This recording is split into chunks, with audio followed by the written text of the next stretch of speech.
Doctor Babasaheb Ambedkar 69వ వర్ధంతి వేడుకలు Pendurthi college కూడలిలో ఘనంగా నిర్వహించారు. కార్యక్రమానికి ముఖ్య అతిథులుగా పెందుర్తి ఎమ్మెల్యే పంచికల్ల రమేష్ బాబు పాల్గొన్నారు. ముందుగా ఆయన అంబేద్కర్ విగ్రహానికి పూలమాలలు వేసి ఘనంగా నివాళులర్పించారు. ఈ సందర్భంగా ఆయన మాట్లాడుతూ దేశం మొత్తం అంబేద్కర్ వర్ధంతి ఘనంగా జరుపుకుంటుందని, దేశానికి స్వాతంత్ర్యం వచ్చిన తర్వాత మొట్టమొదటి న్యాయశాఖ మంత్రిగా బాధ్యతలు చేపట్టి దిశాదశ నిర్దేశం చేసిన మహానుభావుడు డాక్టర్ బిఆర్ అంబేద్కర్ అని కొనియాడారు. కులమత విభేదాలకు తావు లేకుండా డాక్టర్ బిఆర్ అంబేద్కర్ రాసిన రాజ్యాంగం స్ఫూర్తితో అందరూ సమానత్వం కలిగి జీవిస్తున్నారని తెలిపారు. వర్ధంతులకు జయంతులకు దండలు వేసి అక్కడతో పని అయిపోయింది అనుకోకుండా వారు కల్పించిన రాజ్యాంగ స్ఫూర్తితో అందరూ ముందుకు తీసుకెళ్లాలని తెలిపారు.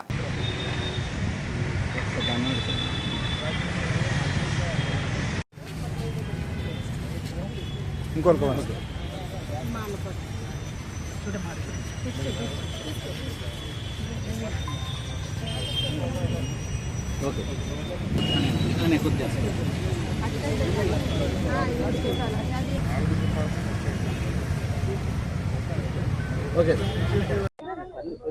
భారత రాజ్యాంగ నిర్మాత,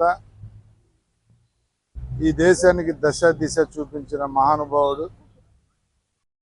ప్రపంచ దేశాలు మన రాజ్యాంగం పట్ల, మన సిస్టమ్ పట్ల వేయినోళ్ళు పొగుడుతున్నారంటే దానికి ముఖ్య కారకుడు మన రాజ్యాంగాన్ని నిర్మించిన మహానుభావుడు దాదాసాహెబ్ అంబేద్కర్ గారి 69వ వర్ధంతి సందర్భంగా ఈరోజు వారికి ఘనంగా దేశవ్యాప్తంగా నివాళులు అర్పిస్తూ ఉన్నాం.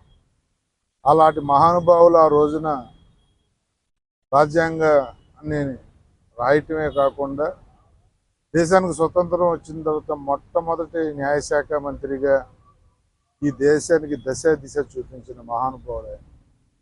ఈ రోజున మనందరం కూడా ఎంతో ఆనందంగా చట్టాలు చేసుకున్నా, ముందుకెళ్తున్నా అది ఆయన పుణ్యమే.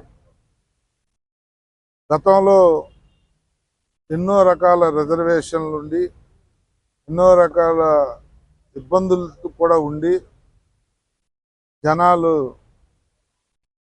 కులాలు మతాలను కొట్టుకు చేస్తూ ఉంటే వారి రాజ్యాంగ స్ఫూర్తితో ఇప్పుడు అందరూ సమానమే అని చెప్పి ఎవరైతే ఇబ్బందులు గురించి కాపాడుతున్నారో వాళ్ళందరినీ కూడా ఇప్పుడు ముందే పెట్టి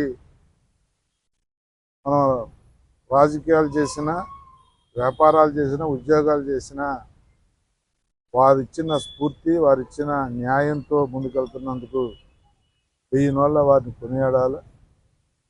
దయచేసి ఈరోజు ఏదో వర్ధంతులు జయంతులకి దండలేసి అక్కడతో పని అయిపోయింది అనుకోకుండా వారిని స్ఫూర్తిగా తీసుకుని దాన్ని మనం పాటించిన నాడే నిజంగా వారికి నివాళులు అర్పించినట్టు.